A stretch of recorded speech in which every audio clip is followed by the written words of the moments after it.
We've reached the sixth and final installment of my summer series. I've saved the best for last by closing the series discussing true artistry. I'll be giving you examples of how I define an artist and if I put myself in the category of an artist. I'll also be giving you the play-by-play of my Beyonce Renaissance Tour experience. I'm David J. Coleman, and it's time for Coleman on Purpose.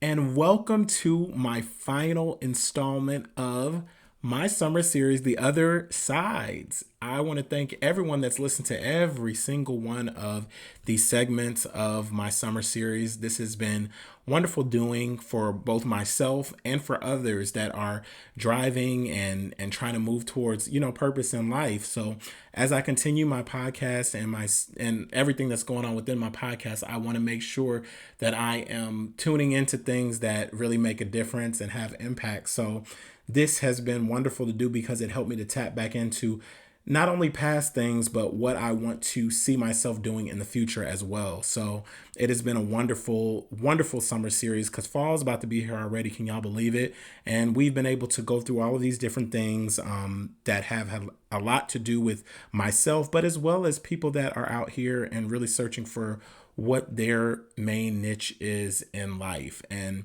that is why it's been so wonderful for me to do this. And I want to go and venture into my last segment today, which is called Artist. And when I'm thinking about each one of the categories that I've done, besides the one about preacher, I think every one of those entails some sort of artistry when I think about it. And I want to first talk about an experience that I recently had because it has a lot to do with artistry, and it is a concert that I went to by an artist by the name of Beyonce. Now, getting to this experience with Beyonce was quite interesting because this was my fifth Beyonce concert. This was the fifth show that I've been to with her. I saw her at the Beyonce Experience. That was my first experience in Cleveland. Then I saw her on the I Am Tour, which was when the Sasha Fierce and all that was going on. Then I saw her after that. I believe I went to, it wasn't the Carter Tour.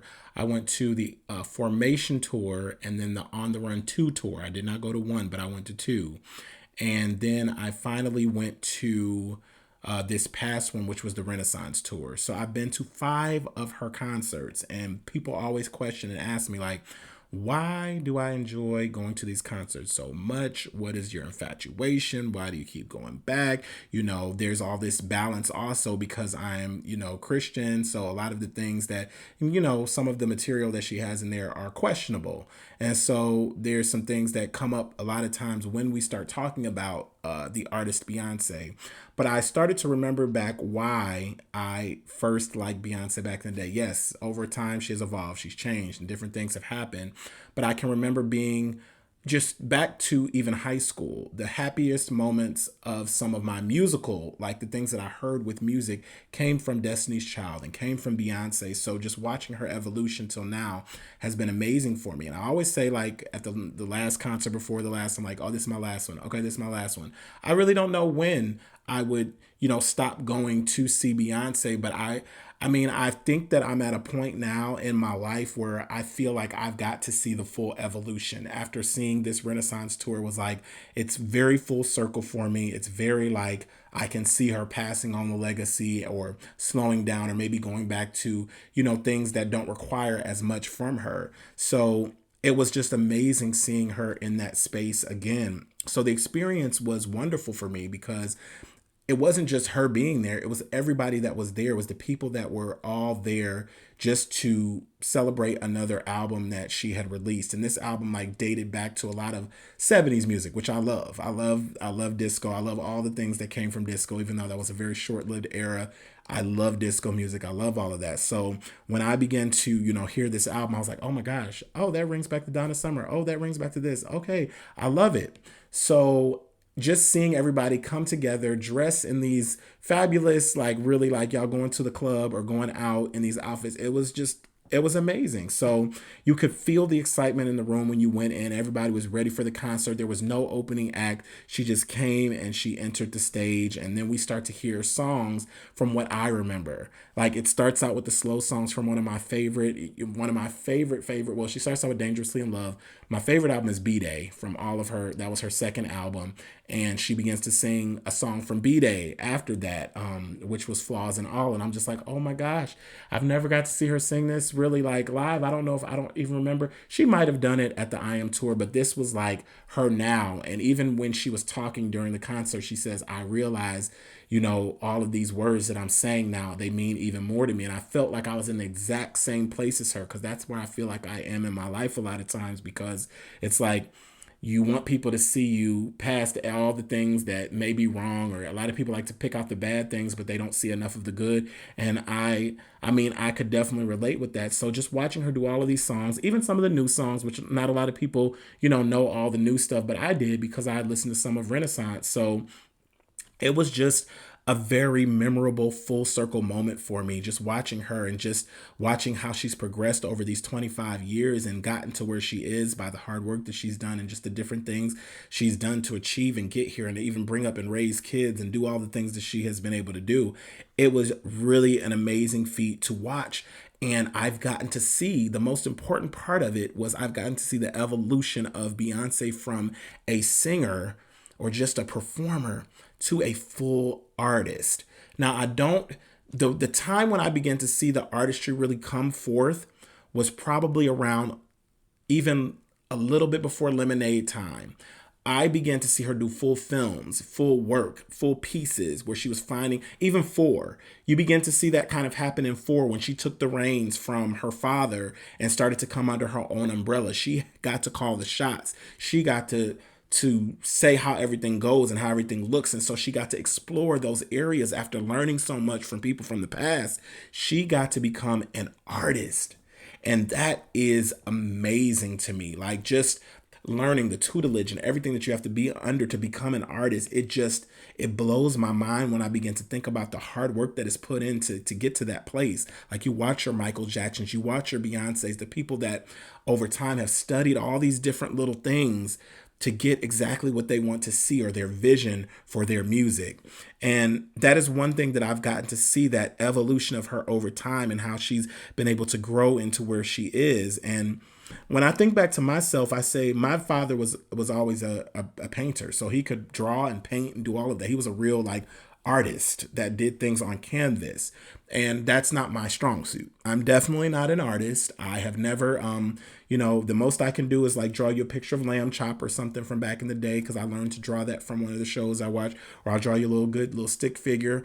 I'll draw you a face. The lips ain't gonna look right. The nose is gonna be a little two, how you do the two noses. That's probably what my artwork would look like. So it's not gonna be the best. That was not blessed in the handwork. I've tried to do some what do you call it, irregular art, or just art, the abstract. You try to do some abstract art with some triangles, and so I tried to do something like that over the time when I had COVID for a while, and it just, even that, I have it downstairs like it's a masterpiece, and I don't know, but it's down there, and I believe that I made a masterpiece because it is abstract and it can be anything that you want it to be. So I am an artist a little bit.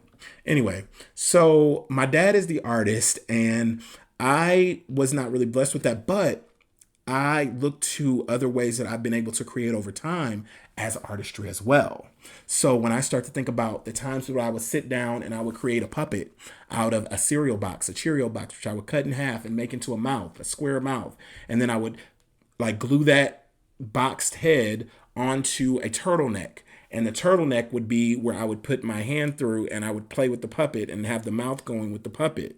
And then from there, I would put an old suit that I couldn't fit anymore, around the turtleneck. So it would be a full thing, and I would put the hanger into the hands, which I would make out of the leftover cereal boxes would be the hand, and I would stick a hanger through there, and that would make the arm move. Even though there wasn't anything within the arm of the suit, that would make the arm move. And so I made my own puppet out of that. So I had some types of artistry in my head back then of what I was able to do. It might not have been the same exact as what my father did, but it was a different type of artistry or way of looking at it. And that's why I say I never I'm going to keep saying this over and over. And even when you start to hear some of my future podcast shows, you're going to hear me talk about not being in the box.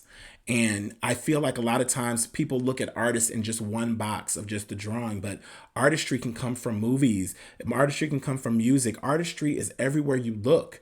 Everywhere you look and everything you see is art. And that's what I am beginning to vision or picture in my head when I start to think about what it means to be an artist, or what it all entails. So I think about all of those. And one thing that I've always been drawn to, and even when I talk about artistry of music, is a music video. When I start to look at how a music video comes together and all the different particles that you put into music in order to make it what it is, it makes me excited, because you begin to see and you begin to look at those things and you're like, oh, that goes with that song. Or it could be something that's totally different or separate from what that song was. It could be something totally off the cuff that somebody thought of. So when I think about it, I think about even how Beyonce's album came out with Renaissance and how everyone wanted her to put out the visuals. We've been hearing about that a lot, huh? The visuals, the visuals, the visuals. She's talking about I'm the visual, or you are the visuals. She's no longer the visual. She wanted us to do it. I think she did come out with some things, but she might have decided to hold back on what she would originally do with her visuals. I remember every album she came out with, there was a music video following, or there was an anthology following, or there was something that involved a whole video piece, but she wanted to do something different this time. And when I tell you, I appreciated the Renaissance concert so much more because there were no visuals that were out. I had nothing to compare it to. All I could do was go by the music that I've listened to over the past year and apply it to what is right before me, and all the things that I've seen at these concerts before, or the costumes that have been out, or just the pictures that she's shown us. If there was no real music video. And I actually enjoyed that a little bit better than any other era. I have to put that out there, and I have to say that, because even though I love the B-Day era and the anthology that had all the videos to every single song on that album, I enjoyed waiting. Even if we do get the visuals eventually, I've enjoyed the waiting period because I got to really intake it. It felt like a whole experience. And I think that's what made even the first concert to me was great. And I kept telling people that the Beyonce experience was actually still my favorite. But when I'm thinking about it more and more, I was not talking about the Beyonce experience like I'm talking about the Renaissance experience as much. We're almost 2 weeks past when I went to that concert, and I'm still talking about that experience at that concert. So you gotta say that one had more of an impact than even the first concert that I ever saw her at. And that was an amazing concert, must I say. The Beyonce experience was amazing. It was very personal. It was very herself.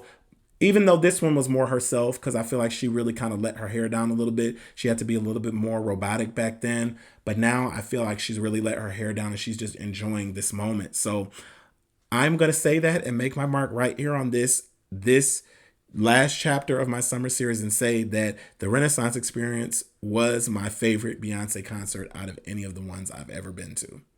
Out of all 5. I can't believe I said that.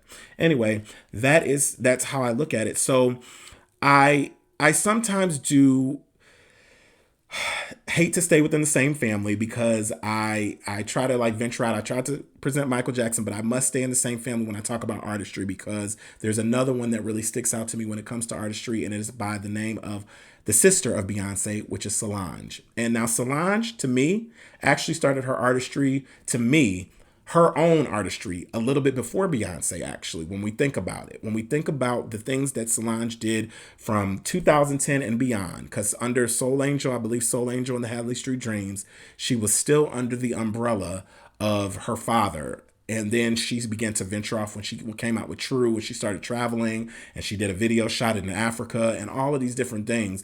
Her artistry began a little bit before when Beyonce started to come through. They came through around the same time, but I feel like what really pushed both sisters forward was even Solange stepping out and saying, forget the industry, forget what everybody is telling me to do. I'm going to march to the beat of my own drum. And that's what she has always done. She's going to do what is best for her art, for her work, for her mind to stay intact. She's getting away from all the politics and all of that stuff. She cannot be perfect. She just wants to forge ahead and do what is good for art, things that will last. And she is the main one. When I talk about somebody that's inspired me to I'm not even as far as I think I can be with being an artist in general, just having such a mixing bowl of just things to do. But she's one that's inspired me to make things that last, because when I look at some of her work, some of her music, some of the videos she's come out with, those are things that you can put in an art museum, and one day people will look back and study and be like, oh wow, she did this, that, and the other. This is really, really cool. I like to see this.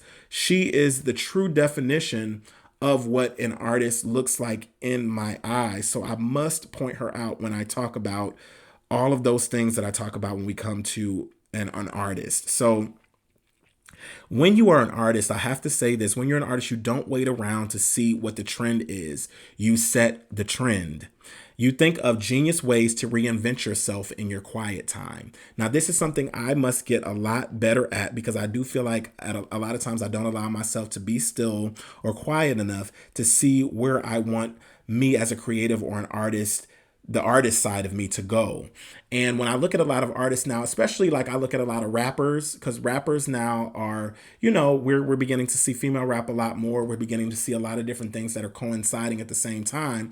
But I'm also watching how they evolve and the evolution of them. Now, I watched a video with one of my friends, Kev, and we sat down and we were watching about how music artists over time were built or had time to sit inside of a church or choir and learn those things. I think we talked about that on the episode where I would think it was Get Your Best Friend to talk about the industry. I believe that's what it is. But we had an episode in the first season of my show. It was a chapter, and it was a revisited chapter, and we talked about that, how music artists got to build over time, and you had time to hone your skills and build things and come up with genius ideas, or keep working in the studio over and over, making an album every single year just to get used to doing it, and the longevity and keeping up. And I feel like a lot of people, especially in something that's so new, I feel like the female rap category has become a lot more competitive now, but I feel like a lot of times that quiet time or that sit time where you are taking yourself away from social media or not focus on what people are or saying or doing, you're reinventing yourself. So what we're seeing is a lot of recycled stuff. When you don't sit down and reinvent yourself, you come out with the same material. You come out with the same things. And I do love the way that some artists, I must point out an artist, Miss Nicki Minaj, she has come out with things that sound a bit different. Like even in this new era that she's going into, it sounds a bit different than what we've had before. Yes, we have the same person, the same characters and all the things that are involved, but it does sound a bit different because she's trying to change it up or evolve. That's what I've seen Beyonce do over time. No Beyonce album, you can never say that. Now, you might be able to say that a little bit about some of Nicki's albums, but about Beyonce's albums, no album sounded the same. I can even say that about Rihanna. Although I don't look at her as like a full artist, I look at her as a music artist, but not like an artist of the ones that go and are trying to create visuals and different things like that, or trying to put things together. Some of the artwork is beautiful, but it doesn't feel like it's her own. It feels like it might have been kind of manufactured a certain type of way. Well, who knows? We don't really know if she might have done it or not. I still say she's an artist, but none of Rihanna's music really sounds the same. There's the same. I always tease about Rihanna having, she does chanting. So she'll do like echoes. A lot of her music has the echoes or the chanting, but she had a rock era. You have these different eras. And that's what I do love about music, that they're starting to put eras in place where you're getting eras. But some people are talking about we have a different era and it's the same exact thing. You're giving us an era that sounds like the past era that you just came out of. And so there needs to be a switch up. There needs to be a change. If you want to be a true artist and really show your artistry, there are things that must change. You must evolve. You must switch it up a little bit. And even though I sit down here today and I don't do as many skits as I used to do, and sometimes I get the little urge to do them, but even coming on this podcast and doing it myself, podcasting was a switch up for me. It's different, but I still look at it as an art form because you're speaking, you're learning, you're teaching, you're talking to others about your experiences, and you're wanting other people to chime in on their experiences. And there is an art to podcasting. There really truly is. And I'm learning it over time. This is all brand new, fresh. I didn't take no classes on it. I'm just coming on here, speaking my mind and wanting to podcast about things that matter and make a difference to me. So I look forward to the ventures of doing things and coming into finding other ways to be artistic. So when I think about a lot of times we are repeating same cycles, and I hope that artists can venture away and really find themselves in everything that they look at. I do feel like it's truly time for me to start taking the next steps to liberating myself when it comes to what I'm capable of artistically, freeing myself of the binds of negative thoughts that are around me. And some of those negative thoughts come from myself. Some of those negative things are projected to me from other people. And it hinders me from becoming the artist that I want to be. And when I talk about artists, I'm not just talking about one thing. I want to find ways to incorporate in me each and every day things that bring me joy, happiness, and it brings me into such an artistic space that it has nothing to do but ooze out onto everyone else that's around me. That it does include music, singing, acting, my faith, and writing. All of those things should be included in there. Do you notice how each one of those things that I named there was something that I've talked about during this entire summer series that I've done? It was for a reason. When I say on purpose, it's on purpose for a reason. Each part led up to something that I include in me in my artistry. It's something that I try to include in each portion. Even though I might not sing on every single one, there might be a little music in the background or something like that. It's all incorporated. There's always something that I want to include because those are things that mean a lot to me. Music, singing, acting, my faith, writing, all of those things make a difference to me. And I want to make sure they're included in my art and what I put out in the world. Some things might be totally goofy. Some things might just be me getting out whatever type of energy I have so I can just place it where it needs to go and go back to what I'm doing. But it all involves something that's within me. And I love that about myself. And I love that about people that pursue that or look for that or try to find that within themselves. So I'm looking forward to getting to my creative space these upcoming years and doing the things that I need to do in order to forge ahead. And I can look back on this video one day and be like, wow, you really did it. You really sat here and you did everything that you said you were going to do. And it's included with what you've put out into the world. And that's exciting. So each piece of those things that I've discussed, like I said in this series, it makes me into the artist that I am. We should never define an artist by just one thing. An artist can be a creator or innovator of many, many, many, many, many things. And I hope that we get outside of the box of thinking that an artist can only be one thing. They're not just people that can draw. They're not just people that can write. They have so many different things, but unless you open up your eyes to the possibilities of what you can be as an artist, if you have a creative bone in your body, if you open it up to all of the things that you can be, there's so many places that your creativity can take you. And just thinking about that excites me in general. And that's why I'm so adamant about making sure that I explore every single facet of what it means to not overthink or allow myself to think freely and to have smart, intelligent, imaginative, thought-provoking things that I create. And that's really exciting to me. And that's the reason why I'm wearing this shirt today. As you can see, this shirt, if you remember from the very first, it was the very first part that I did for this other sides. It was a shirt that said limitless. This one says joy. And they were both Franklin, which is one of the black characters from the Peanuts gang. And I got this off of I just saw it pop up on my screen. I said, I want both of those shirts, limitless and joy. Those are great things that I see there that I just want to wear them to express myself. And I saved it for this one because I wanted to do it at the beginning and at the end so I could explain, the reason why I have this, because I want people to know that this summer series is about what brings you joy and what brings you happiness and what you can walk into your calling in that joyful state, and know that everything that you're doing has a reason and it makes you happy and that you're doing what you're called to do. So when it comes down to it, I just want to make sure that I am bringing everybody the most tangible version of limitless joy that they can feel when they start to think about things that I present, or that things that make them happy when they watch something that I present. And there are so many limitless possibilities that you can have and what you can bring to the world around you. But my main focus is really the spreading joy part and the happiness to every single person that I come into contact with. That's so major to me, and that's so big to me. And that's part of why I do what I do. And I've been doing what I've been doing since I was 7 years old, 5 years old, however old I was. It was way. It's been a long time.